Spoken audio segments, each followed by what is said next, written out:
नमस्कार दोस्तों, स्वागत है आपका रत्मुट यूपीएससी पावर्ड कंटेम्प्रेरी थ्रस्ट में। मैं हूं ध्रुव जानी। दोस्तों, यह सेगमेंट में हम लोग समसामयिक विषयों की बात करते हैं जो विषय हमारे प्रादेशिक स्तर पर या राष्ट्रीय स्तर पर या अंतर्राष्ट्रीय स्तर पर महत्व रखता है। तो उन्हीं में से आज का जो विषय है यह एक वैश्विक स्तर पर महत्व रखता है, वैश्विक राजनीति की बात करता है। ऐसे देश की बात करता है जिस देश की राजनीति अन्य देशों को, विश्व के अन्य देशों को प्रभावित कर सकती है। और निसंदेह आज जो हम बात कर रहे हैं वह बात एक दरअसल महासत्ता की है, हम लोग माने या ना माने। मगर आर्थिक दृष्टि से अगर देखें या दूसरे कई डायमेंशन से अगर हम देखें तो अमेरिका जो है वह एक वर्ल्ड नंबर 1 है और एकदम ताकतवर देश माना जाता है।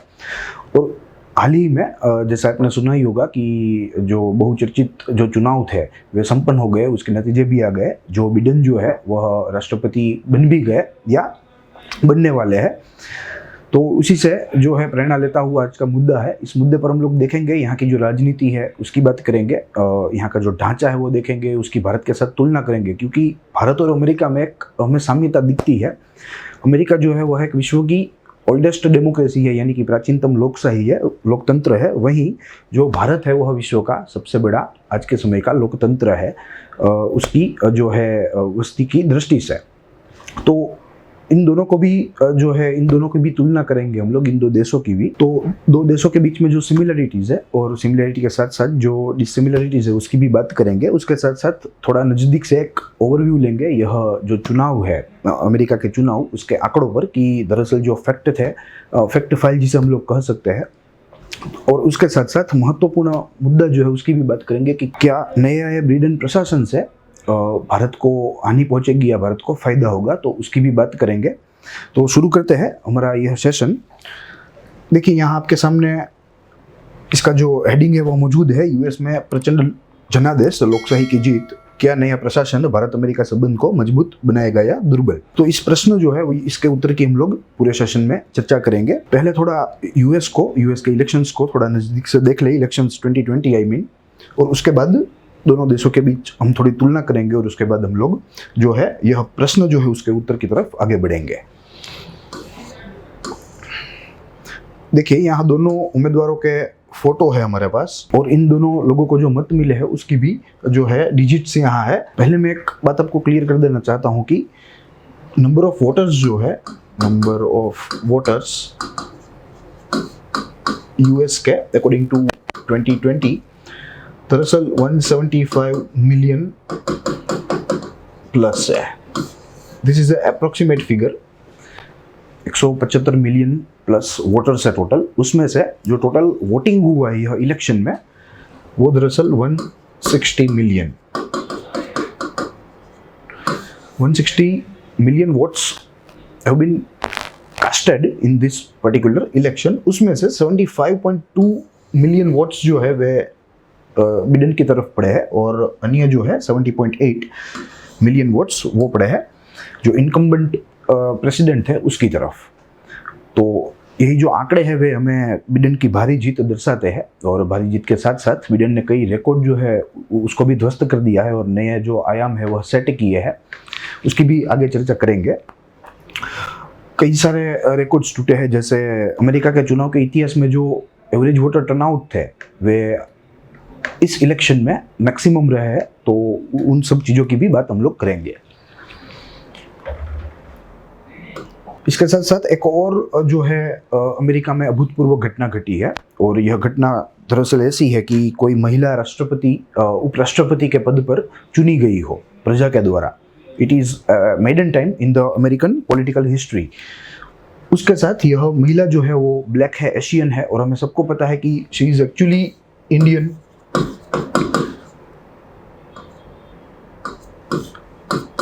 PIO आप उसे कह सकते हैं, पर्सन ऑफ इंडियन ओरिजिन। उसका जो एंसेस्टरल रूट है वह भारत में पड़ता है और भारत में भी हमें मालूम होना चाहिए कि she belongs to Tamil Nadu. Tamil Nadu का थिरुवर डिस्ट्रिक्ट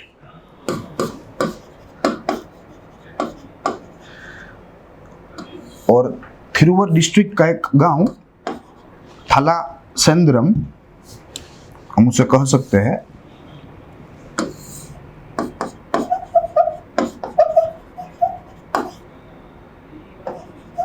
थलाचंद्रपुरम हम लोग उसे कह सकते हैं। Thiruvarur district is actually located in central eastern Tamil Nadu. मैं आपको अनुरोध करता हूं कि आप यह थिरुवर डिस्ट्रिक्ट जो है वह गूगल मैप के ऊपर देखिए, तो आपको एग्जैक्ट लोकेशन जो है वह पता चलेगी। मैं भी यहाँ रख सकता था, मगर यह एक बेसिक चीज़ है। यह मुझे लगता है कि आपका दायित्व है, अगर आपको पढ़ना है तो आप लोगों को सेल्फ स्टडी जो है वह साथ साथ करना पड़ेगा। तो उसी के तहत आप लोग देख लीजिएगा, हम लोग हमारी जो आज की जो कोर चर्चा है उसको आगे बढ़ाते हैं। क्लियर? तो सेंट्रल ईस्टर्न तमिलनाडु में थिरुवर नामक डिस्ट्रिक्ट में थुलाचंद्रपुरम या इसे थुलासेंथावंदरापुरम ऐसे नाम से भी जाना जाता है। और महत्व की बात, यह जो गांव है यह दरअसल कावेरी डेल्टा में पड़ता है। अब हमारे पास उस तरफ जगह नहीं है, तो यहां से लिखता हूं कावेरी डेल्टा। जहां कावेरी जो है यह बंगाल की खाड़ी में जो है अपना फ्लो जो है वह छोड़ती है, ठीक उसी जगह पर यह गांव जो है वह पड़ता है। और वहीं से अब जो बनने वाली भावी जो वाइस प्रेसिडेंट है अमेरिका की, जो कि प्रथम महिला है अमेरिका के राजकीय इतिहास में, इसके जो मूल है वह हमें उस गांव से मिलते हैं। उसके बाद देखिए हमारे पास यह व्हाइट हाउस की तस्वीर है।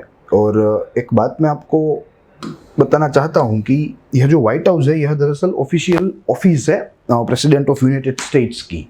और प्रेसिडेंट ऑफ यूनाइटेड स्टेट्स जो है वह ऐसा पद है कि एकदम शक्तिशाली पद है, और शक्तिशाली देश का शक्तिशाली पद और उसके चुनाव, तो यह बात जाहिर है कि पूरे वैश्विक रणनीति में भूकंप आ सकता है। दूसरी बात, यहाँ का जो राष्ट्र प्रमुख है, जैसे कि हमने बात की कि सर्वशक्तिमान है प्रेसिडेंट सुप्रीम,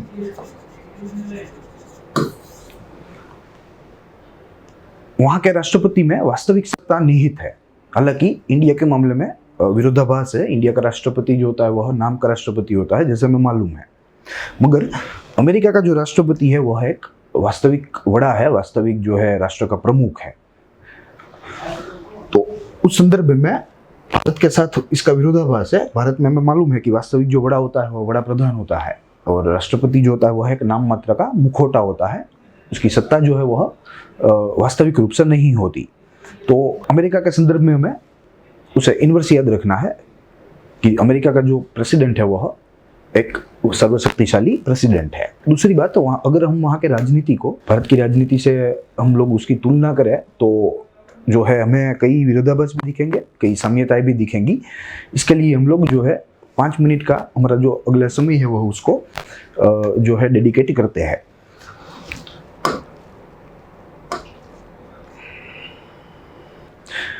देखिए, अब अगर हम बात करें अमेरिका और भारत की, तो यहाँ हम लोग इंडिया लिख देते हैं और यहाँ अमेरिका।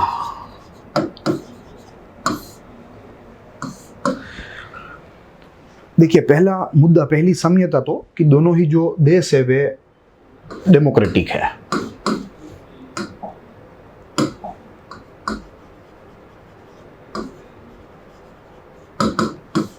यानी कि लोकतंत्र है।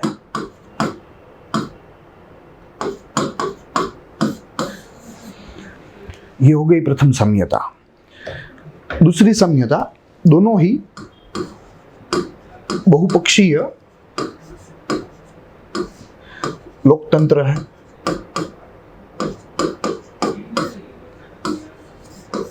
दोनों देशों में हमें कई सारी राजनीतिक जो पार्टियां होती है, कई सारे राजनीतिक पक्ष होते हैं, वे दिखाई देते हैं दोनों ही देशों में। मगर अब विरोधाभास कहाँ है उसका पता हमें होना चाहिए। देखिए, विरोधाभास जो है अब यहाँ से शुरू होता है कि जो अमेरिका है वह डुओपोली है। वहाँ डुओपोली एक राजनीतिक टर्म है, पॉलिटी से संबंधित टर्म है डुओपोली। इसका सीधा सा टेक्निकल मतलब होता है कि कोई ऐसा राष्ट्र या कोई ऐसा प्रदेश, कोई ऐसा राज्य कि जहां दो बड़े राजनीतिक पक्षों के पास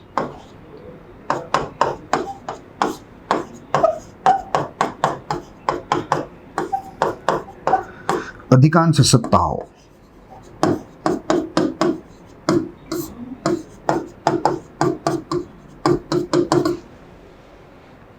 अमेरिका में कुछ ऐसा जो है आज के समय में सीन है, और दो ही पक्ष है जो महत्वपूर्ण है, बड़े हैं, शक्तिशाली है। उसमें एक है रिपब्लिकन और दूसरा है डेमोक्रेटिक। पार्टियां कई सारी है, मगर जो सत्ता है वह इन दो पक्षों के बीच में उसका विभाजन हो चुका है। इन दो पक्षों के द्वारा सत्ता जो है वह चलती है। उसके संदर्भ में भारत जो है उसमें विरोधाभास है। मल्टी पार्टी है हमारी, कोई दिक्कत नहीं है, मगर नो डुओपोली।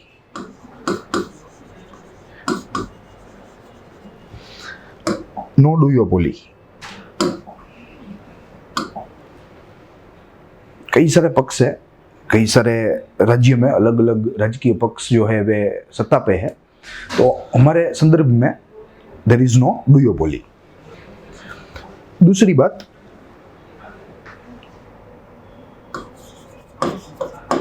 इंडिया, अमेरिका, जो हमने बात की कि दो बड़े पक्ष है जो सत्तारूढ़ होते हैं, उसमें से एक है डेमोक्रेटिक, उसे डेमोक्रेट्स भी कह सकते हैं, और दूसरा है रिपब्लिकन। वैसे तो कई सारी है, लेबर पार्टी है, फेडरल पार्टी है, एक्सेट्रा एक्सेट्रा। एक कुछ कोई ग्रीन पार्टी करके है, तो कई सारी पार्टियां हैं, मगर सत्ता जो है वे इन दोनों के पास है। उसमें से आज के समय के जो है बिडेन है वो डेमोक्रेट्स है, और रिपब्लिक के राइवल है, उसके विरोधी है। देखिए, दोनों पक्षों का जो जन्म है, उन लोगों का जो विकास है, वह एक अलग सी बात है, अलग सा विषय है। और उसको हम लोग जब हाइपोथेसिस में हम लोग अमेरिकन हिस्ट्री की बात करेंगे, अमेरिकन रिवॉल्यूशन की बात करेंगे 1775 या 1770s में, तो उसके तहत हम लोग यह सारी जो चर्चाएं है उसको आगे बढ़ाएंगे। यहाँ हम लोग जो है एकदम पॉइंट पे जाएंगे, वरना हमारा विषय अंतर हो सकता है। क्लियर? तो आज का जो उम्मीदवार है वह डेमोक्रेटिक है, यह हमें बात मालूम होनी चाहिए। उसके संदर्भ में इंडिया का क्या सीन है? According to election commissions latest informations, there are total 2598 registered political parties India wide. So this is the scenario. Out of them, I think 8 are national parties, 52 are state parties, and other 2400 plus parties are regional parties. तो this is the scenario in case of India. तो साम्यता भी दिख रही है हमें भारत और America के बीच में, और वहीं हमें विरोधाभास जो है वो भी हमारे सामने आता है। अब हम हमारे लेक्चर को कंटिन्यू करते हैं। देखिए, थोड़ी टेक्निकल बातें हैं जो हमें देखनी है इस चुनाव से संबंधी, जिसका जिक्र यहाँ एकदम अच्छी तरीके से हुआ है। यह जो पेज है यह दरअसल TOI की कर्टेसी से है, टाइम्स ऑफ इंडिया की, और उसने हमें बहुत सारी अच्छी माहितियां दे रखी है।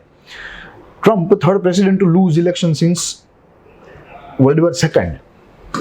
हमें मालूम है वर्ल्ड वॉर सेकंड 1945 तक चली थी, तो उसके बाद ये महानुभाव डोनाल्ड ट्रंप तीसरे से है जो कि री इलेक्शन अपना हार गए, और अगर वर्ल्ड वॉर 1 से देखें तो चौथे हुए, 1918 के बाद अगर देखें तो फोर्थ हुए। Joe Biden 78 will be the oldest US president. 78 years की जो है आयुष्य वाला है यह जो बिडेन है, ही will be the next president of United states. When he begins his term, he will be the oldest outgoing president weather he serves 1 or 2। जब बाहर निकलेंगे 4 वर्षों के बाद, जैसे कि मालूम है कि वहाँ की जो टर्म है, प्रेसिडेंशियल टर्म, वो 4 इयर्स की है, तो अगर एक बार भी बाहर निकले, पहली बार भी, फिर भी he will be the oldest outgoing president. 2 बार निकला तो है ही है, एक बार में भी he will be able to become the oldest one. Kamala Harris is the first woman and first person of colour to become the US vice president. दोनों ही बात है, महिला बनने वाली भी प्रथम है और अलग रेस की ब्लैक या एशियन भी प्रथम है। Her husband Douglas Emhoff will be the country's first second gentleman. Up to this point, the president's wife has been referred to as the first lady and the vice president's wife as the second lady.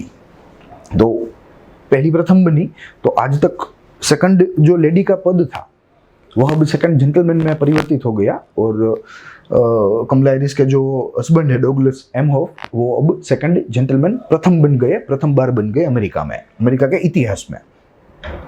देखिए हमें हमारे पास यहाँ कुछ नामावली दी गई है, जिस नामावली में हमें दृश्यमान होता है कि जो अलग अलग प्रेसिडेंट थे जो हारे हैं उसकी बात यहाँ हमें की गई है। देखिए जॉन एडम्स जो कि फेडरलिस्ट थे वो president in 1796 and lost his री इलेक्शन इन 1800। क्लियर, जब री इलेक्शन में खड़े रहे तो डोनाल्ड ट्रंप साहब की तरह ही उसको भी जो है जनता ने, जनादेश ने नकार दिया।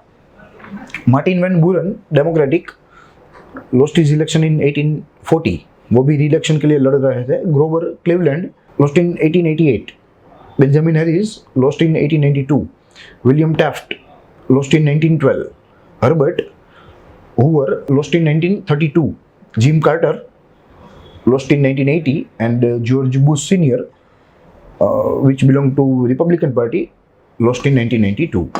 देखिए सीनियर है तो he was the father of George Bush.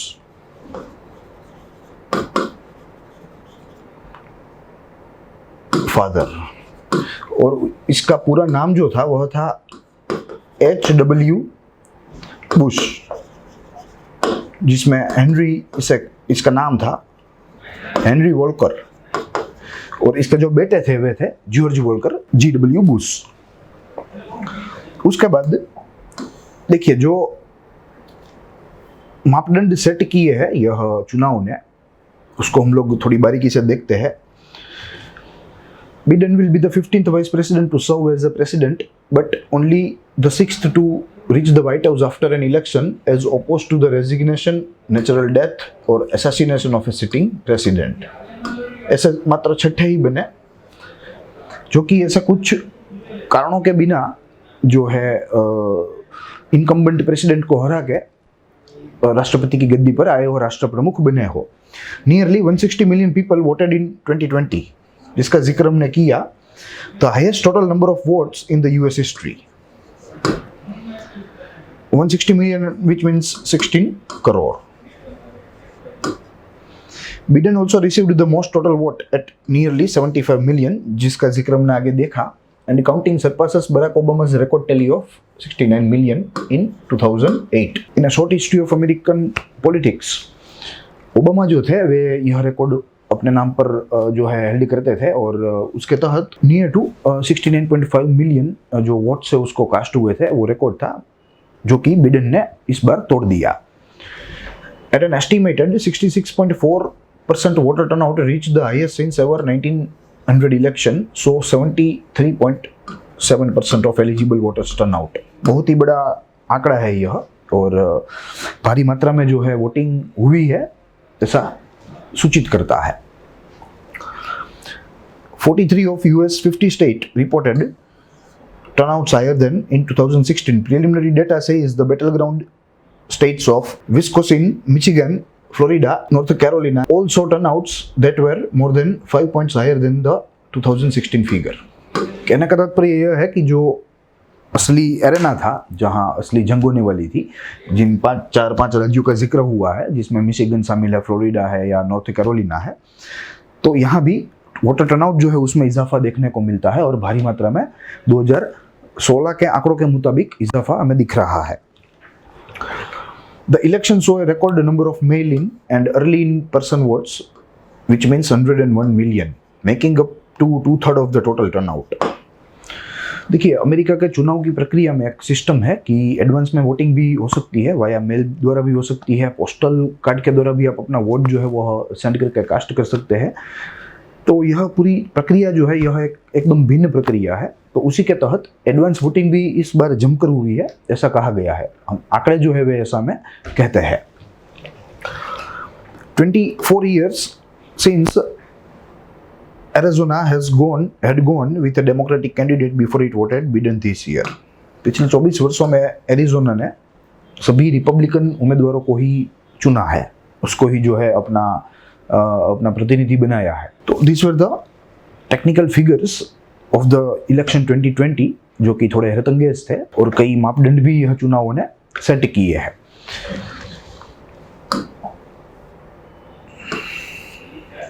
देखिए, एक और भी हमारे पास जो है डायग्राम है, यानी कि एक इन्फोग्राफी है, जो एक सर्वे है और एकदम नॉन ऑफिशियल है, फॉर्मल नहीं है। और उस सर्वे के तहत लगभग 18 से 20 हज़ार लोगों के अभिप्राय लिए गए हैं और इसी के तहत, और इन लोगों का जो एज ग्रुप था वह 16 to 74 ईयर्स तक का था, जिसको यह प्रश्न पूछे गए अलग अलग देशों में। तो उसका एक हमारे पास सर्वे है। हालांकि यह परीक्षा के दृष्टिकोण से एकदम डायरेक्ट इम्पोर्टेंट नहीं है, मगर जो आंकड़े हैं वे थोड़े रोचक हैं, तो इसलिए हम यहाँ थोड़ा इसका अध्ययन करते हैं। देखिए, where in the world Trump win is expected, selected countries by belief in who will the upcoming US president election in percentage दिए गए हैं। ब्लू जो है वह बिडेन का है और रेड जो है वह ट्रम्प का है। देखिए, पहला पोलैंड का है। According to Poland, everyone was expecting that Trump will be the next PM. या सब लोग ऐसा चाहते थे कि ट्रम्प ही राष्ट्रपति बने। रशिया में 36% लोग ट्रम्प के साथ थे, वहीं 25% लोग बिडेन के साथ थे। इंडिया की बारी आई, 39 were with Biden and 36 were with Trump. तो साफ जाहिर है कि भारत में ऐसे लोगों की संख्या ज़्यादा थी जो इच्छते थे कि अमेरिका में प्रशासन बदले, वहाँ ट्रम्प जो है, जो तरंगी एक राष्ट्र प्रमुख है, उसको निकाला जाए और उसकी जगह कोई जो अच्छा, जो लायक हो, उसे राष्ट्र प्रमुख बनाया जाए। ऐसा ही उत्तर कोरिया के आंकड़े हैं, साउथ कोरिया के हैं, जर्मनी के हैं, जापान के और मेक्सिको के हैं। मेक्सिको के मैक्सिमम है 51% of people were with Joe Biden, क्योंकि ट्रम्प जो है वह बहुत ही, उसने अपने प्रशासन में शक्ति दिखाई है मेक्सिको के तरफ, और इसी से मेक्सिको की जो प्रजा है वह नाखुश थी, संतोष थी। देखिए, यहाँ हमारे पास आंकड़े हैं सर्वे के बारे में। 18,507 people between the age group of 16 to 74 years old surveyed in 25 countries, and this survey was happened to be in September 2020. अब देखिए, आज के यह पूरे सेशन का एक मुख्य भाग है, परीक्षा की दृष्टि से भी थोड़ा महत्वपूर्ण है, और जो प्रश्न है हमारे नागरिक मात्र में, वह प्रश्न का यह जवाब है कि क्या बिडेन एडमिनिस्ट्रेशन भारत के साथ कोई संबंध में कोई फेरफार करेगा तो क्या वो सकारात्मक होगा या नकारात्मक होगा? क्या भारत को नए अमेरिकी प्रशासन से फायदा होगा या जो है घाटा होगा? इन सब की चर्चा जो है वो हम यहाँ करेंगे। देखिए, शुरू करते हैं। इंग्लिश में हम लोग रेफरेंस लेंगे and our language of communication will be Hindi.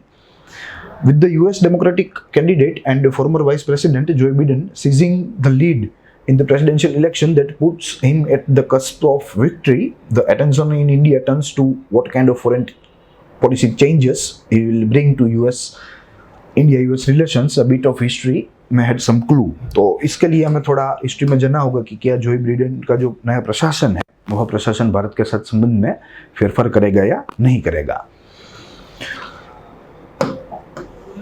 देखिए, वैसे तो डेमोक्रेट्स जो है वे थोड़े भारत विरोधी है, मगर ओबामा ने यह जो ट्रेडिशन था उसको ओबामा ने खत्म कर दिया, क्योंकि ओबामा ने एक एकदम शांति की, कोऑपरेशन की, सहयोग की एक नीति अपनाई थी, और उस नीति के तहत उसने भारत के प्रशासन का, तब के नेतृत्व का जो है विश्वास जो है वह कर लिया था। सिर्फ भारत का ही नहीं, पूरे विश्व के देशों का विश्वास जो है वह ओबामा ने हासिल कर लिया था। In September 2009, US President Barack Obama has tasked his Vice President Joseph Biden with building an alternative plan to Afghanistan to present to US generals who were pushing for the surge or influx of up to 4 lakh troops to win the war in the Afghanistan. देखिए, जैसे ही 9/11 का attack हुआ America पर, तब से ही America की जो आतंकवाद विरोधी लड़ाई है वह लड़ाई शुरू हो चुकी थी, और ऐसा शक्तिशाली देश और उस शक्तिशाली देश में अंदर घुसकर कोई दुश्मन मारे तो वो भला कैसे सहन कर सकता है। तो उसी के तहत अमेरिका बहुत आक्रामक था और वो अफगानिस्तान तक पहुंच गया। अफगानिस्तान में उसने अपने बेस कैंप्स डाले, अपने जवानों को वहां तैनात किया और वहां अपनी इंटेलिजेंस जो है वो लगा दी लादेन को ढूंढने में। वहां जाकर उन लोगों को पता चला कि यहाँ सिर्फ लादेन नहीं है, पूरा अफगानिस्तान जो है वह तहस नहस पड़ा है, गली गली में जो है आतंकवादी यहाँ दिख रहा है। तो कई सालों तक वह उस लड़ाई में उलझा हुआ था और ओबामा ने आके ऐसी नीति अपनाई कि अब जो तालिबान के साथ हम लोग बैठने की बात करें, टेबल पर बैठ के बातचीत करने की बात करें, उन लोगों को आत्मसमर्पण करने की जो है सलाह दे, उन लोगों को जो है फैसिलिटीज प्रोवाइड करे ताकि वे प्रोत्साहित हो आत्मसमर्पण करने के लिए। तो इस नीति के तहत बराक ओबामा ने अपने वाइस प्रेसिडेंट को यानी कि जोसेफ बिडेन, आज के जो बिडेन को एक टास्क दिया कि अफगानिस्तान की स्थिति आप देखो। और वो टास्क इसलिए दिया गया क्योंकि ओबामा को प्रेशर कर रहे थे अमेरिका के आर्मी के जनरल्स कि हमें और ट्रूप्स चाहिए अफगानिस्तान में यह लड़ाई को लड़ने के लिए। And they were actually pushing for a crazy 4 lakh soldiers, crazy 4 lakh military personnels to be deployed in the Afghanistan. तो जो बिडेन ने बाद में मामला उसको समझा, उसका अध्ययन किया, उसका अभ्यास किया, वहाँ स्थल मुलाकात भी ली, प्रत्यक्ष भी गए, कई बार अफगानिस्तान की स्थिति देखी। उसके बाद ओबामा को सूचना दी गई जो बिडेन के द्वारा कि अफगानिस्तान में एक भी सोल्जर जो है, एक भी बंदा जो है उसको वहां भेजने की जरूरत नहीं है। Clear. In fact he advised president of United States to pull out the military from the Afghanistan. उसने मिलिट्री को वापस लेने का सुझाव अमेरिका के राष्ट्र प्रमुख को दिया। हालांकि ओबामा ने यह बात नहीं मानी और 33,000 और सैनिक भेजे भी गए वहां, मगर जो बिडेन ने अपना जो काम है वह एकदम अच्छी तरह से, अच्छे रूप से किया था। Mister Biden fought long and hard building on multiple visits to the region and suggested that US did not need any more troops. Instead, it needed to pull out and focus on a 5-point agenda for what he called it counter-terrorism plus. Clear. He gave an modus operandi that how can we operate in Afghanistan with a minimum number of our resources, minimum number of our troops. उसके बाद Joe Biden ने पूरे मामले में मदद के लिए पाकिस्तान का सहारा लिया और पाकिस्तान ने उसके साथ कोऑपरेट भी किया। उसी के तहत पाकिस्तान ने अपना जो एकदम हाईएस्ट उनका जो रिवार्ड है, उनका जो ऑनर है, वह ऑनर जो बिडेन को मिला है, जिसे हिलाल ए पाकिस्तान कहा जाता है। हिलाल ए Pakistan. Mister Biden favoured a policy of engagement in order to deal with Taliban. Taliban के मसले को सुलझाने के लिए अमेरिका के तब के उपराष्ट्रपति ने पाकिस्तान का सहारा लिया, पाकिस्तान ने सहयोग भी दिया। Eventually mister Obama did not go, जिसका जिक्र हमने किया वो बात यहाँ है, did not go with the Biden plan. Biden की सूचना के तरफ जो है प्रशासन का कार्य नहीं था। And ended up with the following: the military's plan for a surge up of 33,000 extra troops instead. अंत में ओबामा के प्रशासन ने मिलिट्री जनरल्स की ही बात मानी, मगर उस हद तक नहीं मानी, उस हद को जो है छोटा कर दिया और सिर्फ 33,000 जो सैनिक थे अमेरिका के उसको ही भेजा गया instead of sending 4 lakh. A decade later, it was President Donald Trump who picked up the idea similar to Biden plan. अब ट्रंप आए प्रशासन में, ट्रंप ने मेक अमेरिका ग्रेट अगेन की बात की, ट्रंप ने इनवर्ड जो है देखने की बात की कि आउटवर्ड बहुत कर लिया हमने, बहुत पैसा घुमा लिया, वैश्विक राजनीति में सक्रिय होकर या किसी भी युद्ध स्थिति में सक्रिय होकर दोनों देशों के बीच में जो है समाधान कराने के लिए भी हमने बहुत ही जो है सेक्रीफाइस कर लिया। अब हम अपने अमेरिका को ग्रेट बनाना चाहेंगे। तो इस प्लान के तहत ट्रंप ने देखा कि भाई बाहर बाहर जो हमारे रिसोर्स खर्च हो रहे हैं, जो रिसोर्स का व्यय हो रहा है पैसों का, वह बंद किया जाए और उसी के तहत he pulled out the troops from Afghanistan, या he agreed to pull out troops from Afghanistan, Afghanistan को एकदम जो है कच्ची हालत में छोड़कर। तो वो एलिमेंट जो था वह बिडेन का ही था, जो कि उपराष्ट्र प्रमुख पद पर उसने दिया था। When he ordered a large-scale pullout of US troops instead of US presence at bases and its mission in Afghanistan while appointing Zalmay Khalilzad to build a reconciliation process with the Taliban. देखिए, ज़ल्मई खलीजाद जो है यह एक American Afghan diplomat है जो मूल अफगानिस्तान के हैं, मगर इसके पास अमेरिका की भी नागरिकता है और एक डिप्लोमेट की तरह काम कर रहे हैं। दोनों देशों के बीच में एक कड़ी समान जो है इसकी भूमिका है। अब देखिए आगे roots in Obama Biden era की अगर हम बात करें तो उसके तहत आज के समय जो ट्रंप इंडो पैसिफिक पॉलिसी की बात कर रहे हैं, जिसको प्रमोट कर रहे हैं चाइना को काउंटर करने के लिए, यह पॉलिसी जो है उसका बैकग्राउंड जो है वो भी जो बिडेन और बराक ओबामा के प्लान से निकलता है। उस समय उन लोगों ने चाइना को ही काउंटर करने के लिए समान उद्देश्य के लिए, जो आज का जो उद्देश्य ट्रंप का है वही उद्देश्य था, मगर जो नाम था वह थोड़ा भिन्न था। नाम था एशिया पैसिफिक, जो आज के समय इंडो पैसिफिक है। तो समान तत्व है जिसकी चर्चा हम लोग यहाँ करेंगे। For India, this would mean some comfort in the continuity a Biden administration will show over the US policy with India, strategic and otherwise, while Trump owned the Indo-Pacific policy later. The policy owes its origin to the Obama-Biden administration, first focused on Asia-Pacific. ये बात हमारे लिए थोड़ी महत्वपूर्ण है. In order to build a coalition to counter Chinese inroad in the region. During his visit in New Delhi, 2015, Mr. Obama signed the first Indo US vision या India US vision statement on the subject. यही विषय पर दोनों देशों के बीच में हस्ताक्षर हुए, दोनों देशों के बीच में एग्रीमेंट हुआ। उसके बाद when it comes to trade, it is unlikely that mister Biden can dial back many of the measures that mister Trump has put into motion. अगर यह बात व्यापार और अर्थतंत्र से संबंधी हो तो मिस्टर बिडेन जो है वह संभवतः मिस्टर ट्रंप के द्वारा जो किए गए निर्णय थे उसको वापस लेंगे और जो पहले की जो परिस्थिति थी, जो स्टेटस को था, उसको रिस्टोर करेंगे। तो उसी के तहत जो हम लोग भी जनरल सिस्टम ऑफ प्रेफरेंस के जो सूची में से हम लोग बाहर आ गए हैं, वह सूची में हमें फिर से जो है हमको समावेशन मिलेगा, जो हमारे लिए थोड़ा हितावह है। But he would have low hanging fruit to pick if he chooses to be more flexible in restoring India's generalized system of preference status for exports and wrapping up a mini trade deal that the US Trade Representative Robert Lighthizer and Commerce Minister Piyush Goyal have been working on, but without any successes so far. तो कहने का तात्पर्य यह है कि अगर Joe Biden जो है वे थोड़े लचीले हुए, अपने स्वभाव में थोड़े फ्लेक्सिबल हुए, भारत तरफ जो है अपना जो है मन थोड़ा बड़ा किया, तो भारत को फायदा ही होगा।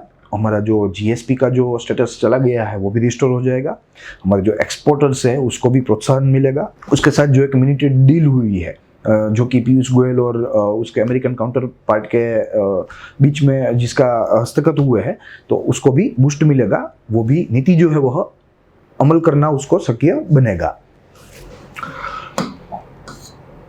उसके बाद on visas mister Biden gave Indian American some assurance at the camp speech last month, and he already has an in-house understanding of the value of Indian immigrants to the US and the importance of India's outsourcing industry to the US through his running mate Kamala Harris.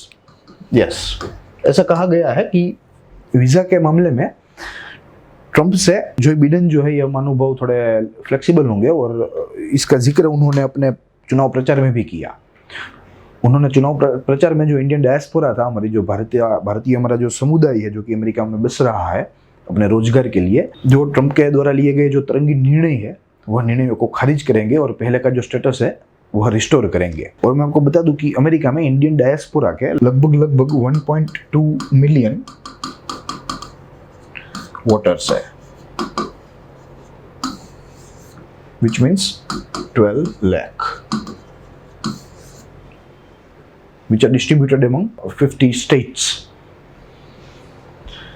उन लोगों को आश्वस्त किया कि मैं आपका जो H1B1 का जो सिनेरियो है उसको भी पहले जैसा रिस्टोर कर देंगे, या अन्य कोई जो बाधाएं डाली गई थी ट्रंप एडमिनिस्ट्रेशन के द्वारा उसको भी खारिज कर देंगे, पहले का स्टेटस रिस्टोर कर देंगे। उसके बाद जो फिक्शनल एरियाज है जहाँ आज के भारत के प्रशासन को, शासन को और अमेरिका के नए प्रशासन को दोनों के सामने भिड़न हो सकती है, ऐसे भी कुछ एरियाज है जिसका जिक्र हम लोग यहाँ करेंगे। उसमें मेनली हमारा सेक्युलरिज्म का मुद्दा आता है कि हम लोग सेक्युलर कंट्री है तो क्यों कई पक्षों के साथ अन्याय होते हैं, कई धर्मों में विश्वास रखने वाले लोगों के साथ अन्याय होते हैं। जम्मू कश्मीर का मुद्दा, तो ऐसे मुद्दे जो है जिसके ऊपर दोनों प्रशासन के बीच थोड़ा घर्षण हो सकता है।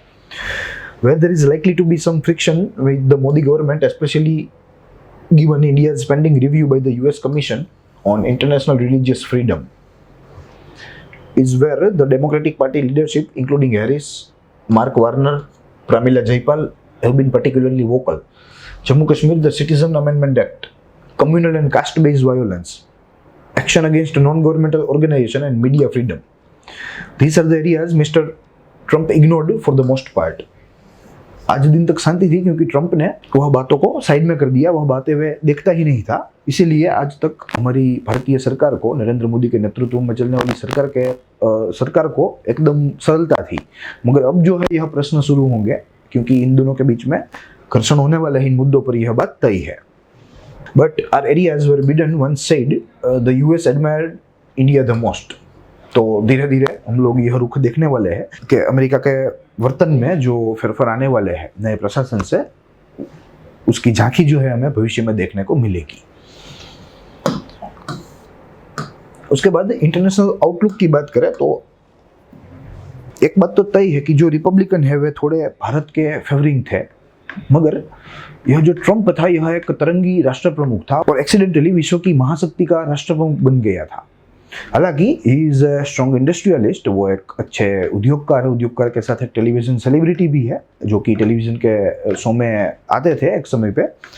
मगर उनमें जो मैनेजमेंट की जो काबिलियत है, उनमें जो देश चलाने की जो राजकीय इच्छा है, उसकी उणप है। दूसरी बात, वे थोड़ा केयरलेस है, उनका जो वर्तन है वह थोड़ा सा शिथिल है और जिसे कह सकते हैं हम लेक्सिटी से भरा पड़ा है, जो पूरी दुनिया के लिए खतरा समान बन सकता है। तो एक तरह से ऐसे तरंगी शासकों का पद से जाना एक तरह से अच्छी बात है, हम लोग कह सकते हैं एथिकली। और इसका प्रथम कक्षा का जो उदाहरण है वह है पेरिस क्लाइमेट चेंज।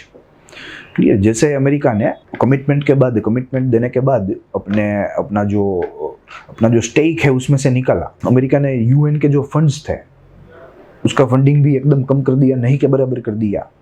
तो यूएन जो है आज के दिन एकदम दुर्बल बन गई ड्यू टू फाइनेंशियल स्कैरसिटी। ये सब भी मुद्दे थे जहां ट्रंप एडमिनिस्ट्रेशन जो था वह 100% विफल था।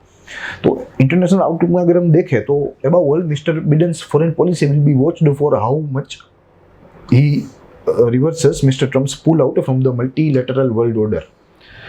देखिए क्या कहा गया है कि इसी बात पर तय है कि बिडेन की फॉरेन पॉलिसी अच्छी कितनी होगी, इसी बात पर तय है कि वो कितना ट्रंप के लिए गए जो निर्णय है उसको रिवर्स करते हैं। अगर ज़्यादा निर्णय को रिवर्स करेंगे तो उसकी फॉरेन पॉलिसी अपने आप में ही अच्छी बन जाएगी, अगर कम करेंगे तो उसकी पॉलिसी जो है वह ठीक ठाक बनी रहेगी। तो इससे हम लोग निष्कर्ष निकाल सकते हैं कि ट्रंप जो है उसने सब कुछ तहस नहस कर दिया था पिछले 4 वर्षों में, including the World Health Organization, UNESCO, Human Rights Council, agreements such as Joint Comprehensive Plan of Action, the Iran Nuclear Deal, the Paris Climate Accord, and traditional Transatlantic and Trans-Pacific Alliance. इन सब चीज़ों को Trump प्रशासन ने बाधित किया था विकास से, और इसमें हम लोग एक दो चीज़ उमेर सकते हैं, जैसे यूएस चाइना ट्रेड वॉर भी हम लोग कह सकते हैं।